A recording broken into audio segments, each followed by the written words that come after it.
How did humans acquire the power to transform the planet like this?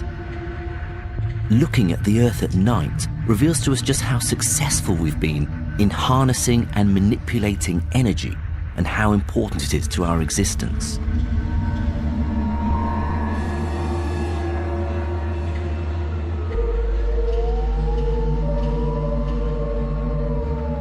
Energy is vital to us all. We use it to build the structures that surround and protect us. We use it to power our transport and light our homes. And even more crucially, energy is essential for life itself. Without the energy we get from the food we eat, we die. But what exactly is energy, and what makes it so useful to us?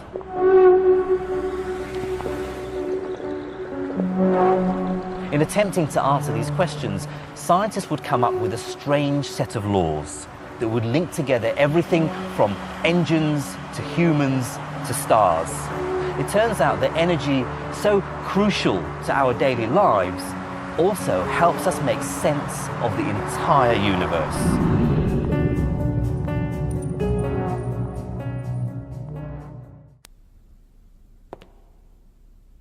Over the course of human history, we've come up with all sorts of different ways of extracting energy from our environment.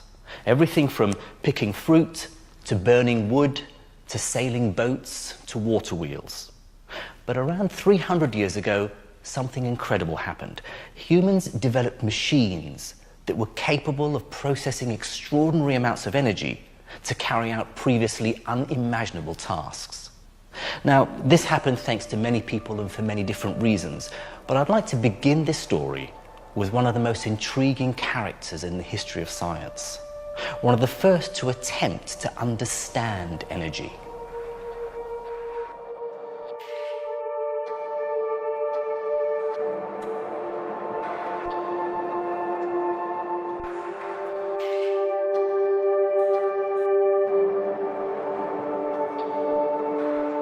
Gottfried Leibniz was a diplomat, scientist, philosopher, and genius. He was forever trying to understand the mechanisms that made the universe work. Leibniz, like several of his great contemporaries, was absolutely convinced that the world we see around us is a vast machine designed by a powerful and wise person. And if you could understand how machines worked, you could therefore understand how the universe and the principles that had been used to make the universe worked as well. And so there was an extremely close relationship for Leibniz between theology and philosophy on the one hand and engineering and mechanics on the other. It was this relationship between philosophy and engineering that in 1676 would lead him to investigate what at first sight seemed to be a very simple question.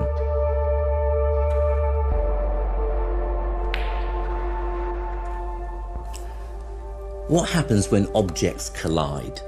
This is what Leibniz and many of his contemporaries were grappling with. So when these two balls bump into each other, the movement of one gets transferred to the other. It's as though something's being passed between them. And this is what Leibniz called the living force.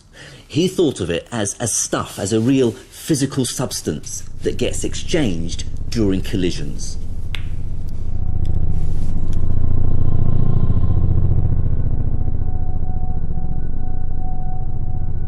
Leibniz argued that the world is a living machine, and that inside the machine there is a quantity of living force put there by God at the creation that will stay the same forever. So the amount of living force in the world will be conserved. The puzzle was to define it.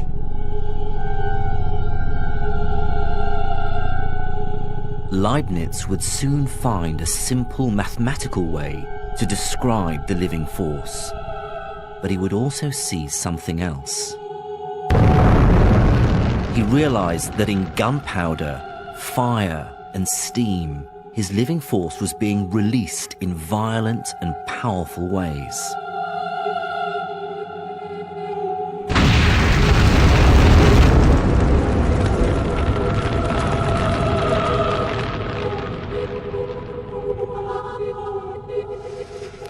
this could be harnessed, it could give humankind unimaginable power.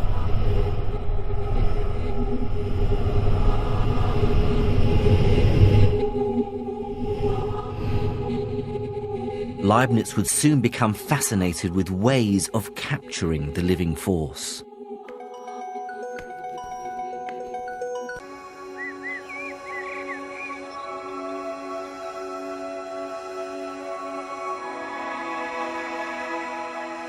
A 150 years after Leibniz and Papin's discussions, the living force had been harnessed in spectacular ways. The machines they dreamed of had become a reality. Steam engines were now the cutting edge of 19th century technology.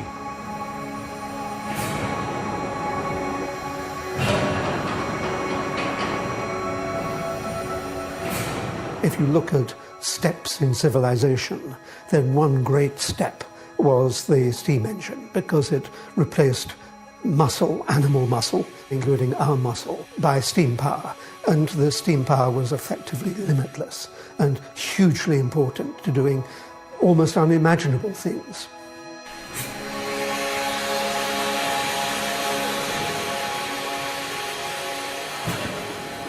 But steam technology would do more than just transform human society. It would uncover the truth about what Leibniz had called the living force and reveal new insights about the workings of our universe.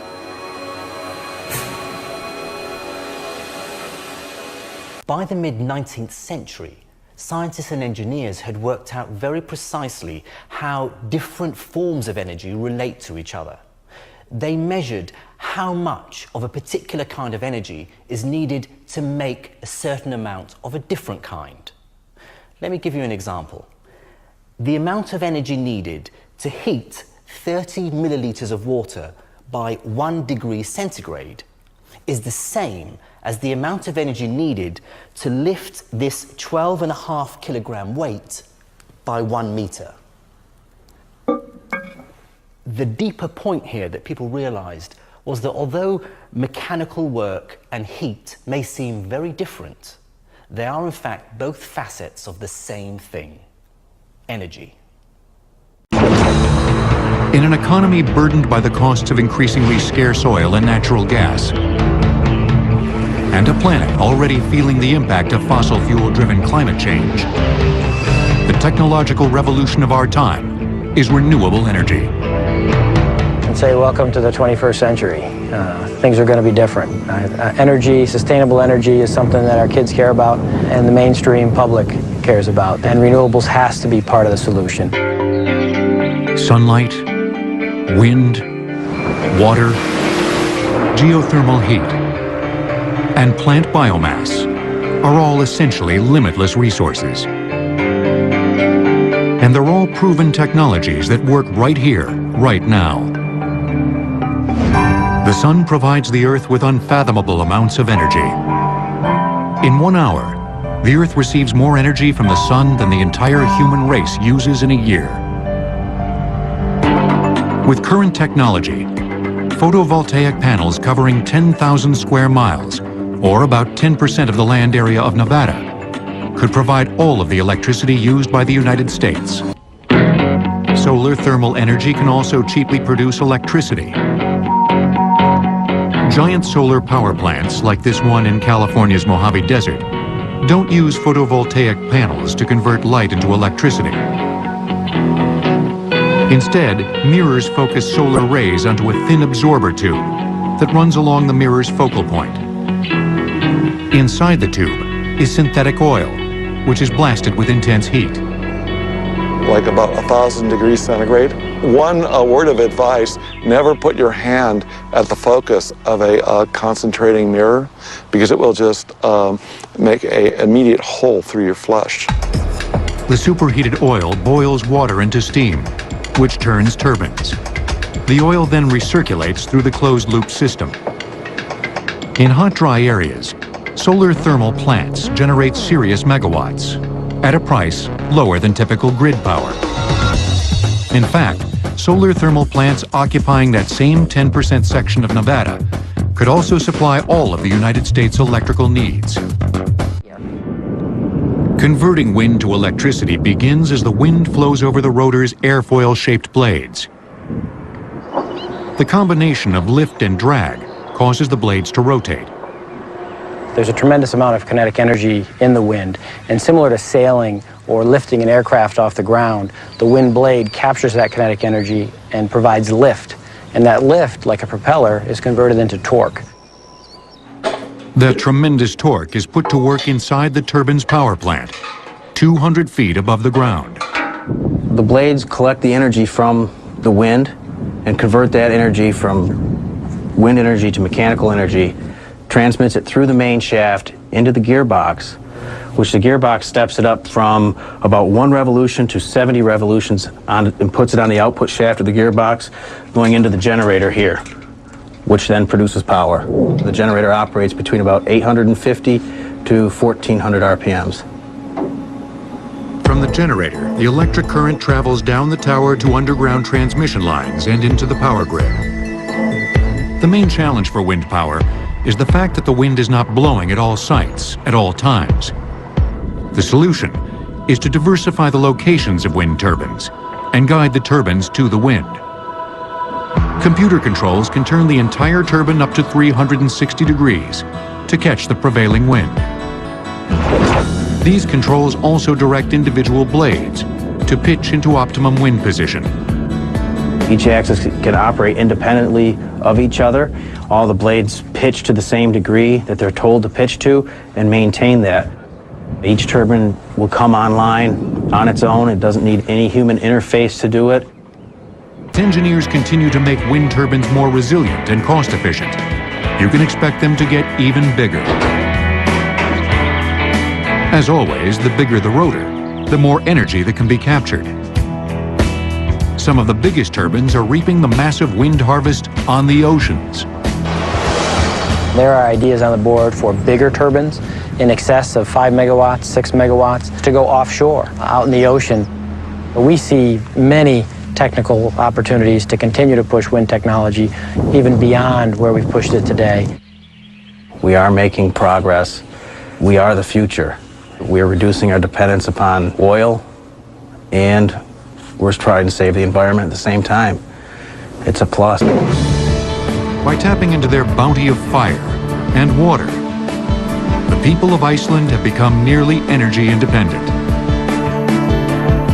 Abundant rainfall and glacial runoff provide hydroelectric power, which represents 80% of the nation's electricity. This water also seeps into underground aquifers and runs head-on into magma-heated rock, which sits close to the surface in Iceland. This collision results in geysers, fumaroles, smoky vents, and the renewable source known as geothermal energy. Icelanders have used geothermal hot water for washing clothes and bathing for hundreds of years. But it wasn't until the mid-20th century that engineers began tapping the resource on a scale large enough to replace costly imported fossil fuels. To us here in Iceland, it's native, it's indigenous source. It is much cheaper than other sources which we have, and it's environmental friendly. So I think there's a lot of benefits. Geothermal water brings heating and hot water to 93% of the nation's homes. Geothermal steam generates 17% of Iceland's electricity. All told, geothermal provides over 50% of Iceland's total energy needs. The Nesjavellir power plant is a dual-use facility. It taps geothermal energy to provide electricity as well as hot water. Both end products begin here, in one of 15 boreholes, drilled as far as 6,000 feet below the surface. The borehole's well is encased in cement to a depth of about 2,000 feet. Below that, the well is lined with perforated metal to let in steam and hot water, which rush toward the surface under great pressure. A borehole discharges by itself. You don't need to pump it. when you put a very powerful set of valves on the top to control it. The mixture of steam and hot water is sent to the separation module. From here, the water and steam take separate paths. The steam heads for the demister to remove moisture that could damage the turbines. Excess water vapor is vented into the air, along with trace amounts of other greenhouse gases. Over a year, this power plant will release 12,000 tons of greenhouse gases, what a coal-fired plant releases in 5 days. Geothermal power plant for electricity works exactly like you're using coal or oil in terms of turbine, except this is a natural steam. For electricity production, you're using actually the pressure of steam, not the heat itself. The steam turns one of 4 turbines at a rate of 3,000 RPM. The turbines combine to generate 120 megawatts of electricity, which is sent on to Reykjavik. Nearly 20% of the world's global warming greenhouse gases come directly from automobiles. In addition to being renewable, biofuels from vegetable oil to biodiesel to ethanol have at least 2 environmental benefits over gasoline. They release fewer and less toxic emissions. And more importantly, their carbon emissions can potentially be offset by the carbon taken out of the atmosphere when the biofuel was a plant. Biodiesel, which is made from a plant's fatty oils, and ethanol, an alcohol fuel distilled from a plant's sugars, are the hot biofuels of the moment. But they're also straight out of early automotive history. Rudolf Diesel built his engine to run on peanut oil. Henry Ford designed the Model T to run on ethanol. Since then, the onset of petroleum and gasoline came into play, and it was a lot cheaper to do than ethanol. We weren't nearly as efficient producing it. Each new discovery of cheap domestic oil pushed these early biofuels to the margins. And now we're doing almost a full circle turn back to go to what we were utilizing in the first place. In the U.S., the most talked about ethanol feedstock is corn grain. But corn grain ethanol yields only slightly more energy than the amount of fossil fuels needed to harvest and distill it. For every unit of petroleum that you put into the production process, you get 1.3 units of fuel ethanol energy out. So it's slightly positive, but it's not as good as it could be. By contrast, the sugarcane ethanol used in Brazil yields 8 units of energy for every unit of fossil energy put in. Not only is the feedstock bursting with fermentable sugars, but the rest of the plant is burned cleanly to power the fermenting and distilling. The result is a major reduction in carbon emissions and dirt-cheap ethanol for Brazilian drivers. Hydroelectric power was the great renewable energy source of the 20th century, and it will continue to provide gigawatts of power. But with most of the world's rivers already dammed, the future of hydropower will come from the sea. Of the various technologies to capture the ocean's energy, a tidal barrage is the closest in design to traditional hydropower.